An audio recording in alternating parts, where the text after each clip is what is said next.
Para saber la verdad de la milanesa, Gacetillas Argentinas. www.gacetillasargentinas.info. Hoy tenemos un programa dedicado a recordar o a tratar de pensar qué mayos pueden llegar a venir, ¿no?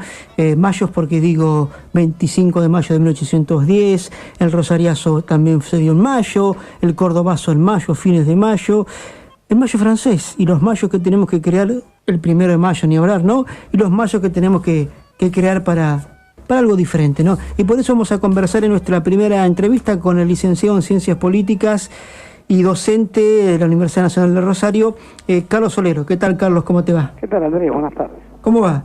Muy bien, una alegría de escucharte. Bueno, creo que el desafío es construir otros mayos, ¿no? Sí, yo diría que para empezar la charla sería bueno evocar algunos mayos, porque cuando se habla del 25 de mayo, solo se habla del 25 de mayo de 1810. Y yo creo que hay otros dos 25 de mayo que son muy significativos, ¿no? El 25 de mayo de 1879 se va a dar la parada militar en el Río Negro de Fidel Roca, que había terminado el exterminio de los pueblos originarios de la Patagonia.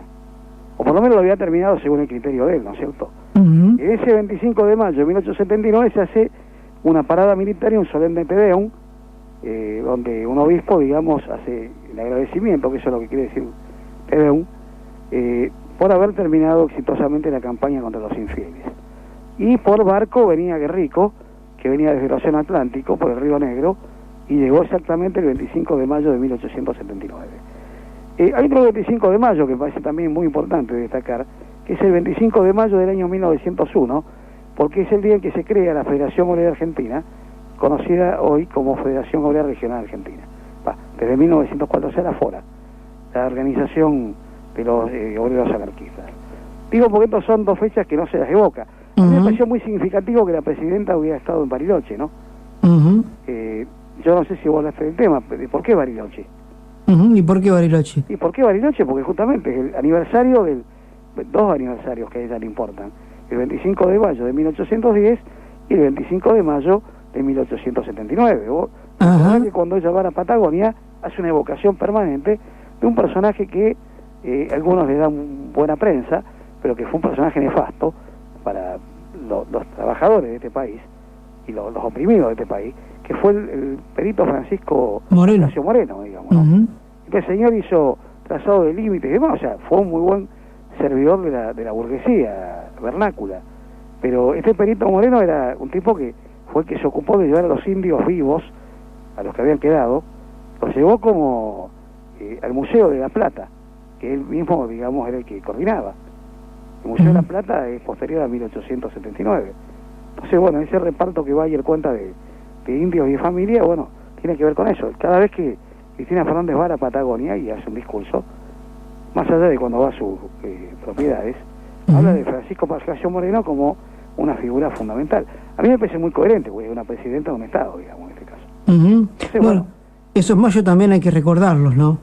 Yo creo que hay que recordarlo con odio a Francisco Pascasio Moreno, digamos, porque ha contribuido, digamos, a cimentar el Estado moderno de Argentina, con lo cual ha contribuido a cimentar la dominación de la clase burguesa en Argentina.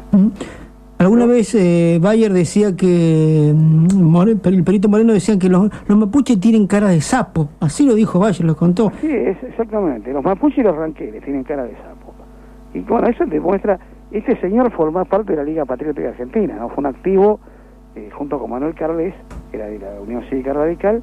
Francisco Pascasio Moreno era un activo aportante y activo militante e ideólogo de la Liga Patriótica Argentina, que, vamos a recordar de la audiencia, debutó, por decirlo de alguna manera, con la matanza de obreros de origen ruso y digamos, sospechados de judíos y maximalistas, anarquistas, del barrio de Villa Crespo. Se hizo el primer pogrón de la historia argentina. Esto evoca lo que pasaba en Rusia y en algunos países europeos, donde ya en 1919, a comienzo del siglo XX, se mataba a los trabajadores de origen judío. Y eso no fue la excepción. Eso pasó en la región argentina en 1919, la semana de enero justamente. ¿Qué nos falta, por lo menos los argentinos, para empezar a otra Argentina, digamos, valga la redundancia? Mira, básicamente faltaría, digamos, transformar radicalmente la sociedad en que vivimos. Nosotros vivimos una sociedad completamente desigual, absolutamente desigual.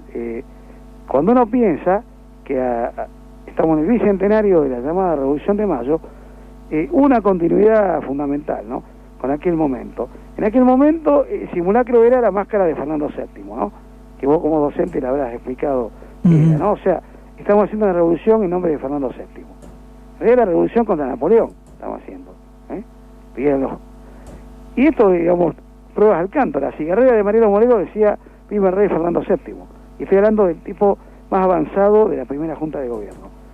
Se cae esa máscara fernandiana gracias a gente como Castelli, Monteagudo, el propio Moreno, con la ruptura, digamos, de los morenistas con los saaderistas.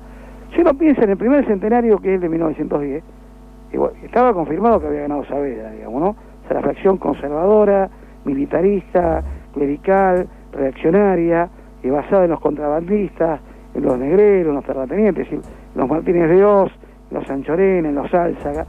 Y en 1910, digamos, se les aguó la fiesta porque los anarquistas de la Fora se ocuparon, digamos, de mantener el conflicto y aprovechar que Argentina, digamos, estaba ante los ojos del mundo, que venía la infanta Isabel de Borbón y demás, y entonces, bueno, hicieron una gran huelga en 1909. Y preventivamente la burguesía, en 1910, digamos, reprimió de manera brutal, ¿no? Esto hay que decirlo. Ahora, cuando uno piensa que nos falta, bien, bueno, estamos en el año 2012, ya pasó el bicentenario, 2 años, y la Argentina sigue siendo un país desigual, con un modelo agroexportador, ahora basado en la cuestión de la soja y la megaminería, son elementos contaminantes del medio ambiente, se sigue reprimiendo los pueblos originarios como pasó con los COM. Han salido, hay que reconocer, algunas leyes que hacen a las libertades individuales, como la ley de matrimonio igualitario, como la ley de muerte digna, como la ley de identidad de género, pero en realidad son consecuencia de la presión de la sociedad sobre el Estado. Yo creo que hay que leerlo de esa manera, que esta señora es receptiva a ese tipo de cuestiones y bueno, indudablemente, eso es una cosa importante a reconocer. ¿Qué nos falta? Y bueno, nos falta que seamos libres y no deleguemos nuestras problemáticas ni en los políticos, ni en los burócratas sindicales, ni en los capitanes de la industria, ni en las patronales agropecuarias. A mí me parece que nos falta mucho para avanzar hacia una sociedad más justa y más libre, ¿no? Y creo que hay una serie de simulacros. Hoy no es la máscara fernandiana. Ajá, ¿qué máscara soy? La supuesta estatización de YPF. Supuesta, digo, porque en realidad salió una ley de expropiación. La ley de expropiación va a implicar que el Estado argentino le va a tener que pagar a esta empresa privada, que es Repsol, que no invirtió absolutamente nada, le va a tener que pagar por lo que alguna vez fue patrimonio de Argentina. Eso también entra en la legalidad. El gobierno de Carlos Menem, por ley, votado inclusive por la señora Fernández de Kirchner, que era la esposa del gobernador y la diputada o senadora, habría que chequear esto, bueno, privatizó YPF, se quedó con la acción de oro, pero privatizó el 99%, se lo vendió a Pérez Companc, que a su vez se lo vendió a Petrobras, que a su vez se lo vendió a Repsol.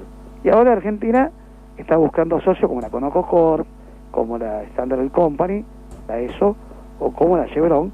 Bueno, veremos cómo avanza. De todas maneras, me parece interesante que esté eso el debate público, el tema del petróleo en Argentina. Porque lleva a que podamos plantear que hay que modificar la materia energética del país. Me parece que desde ese punto de vista es importante.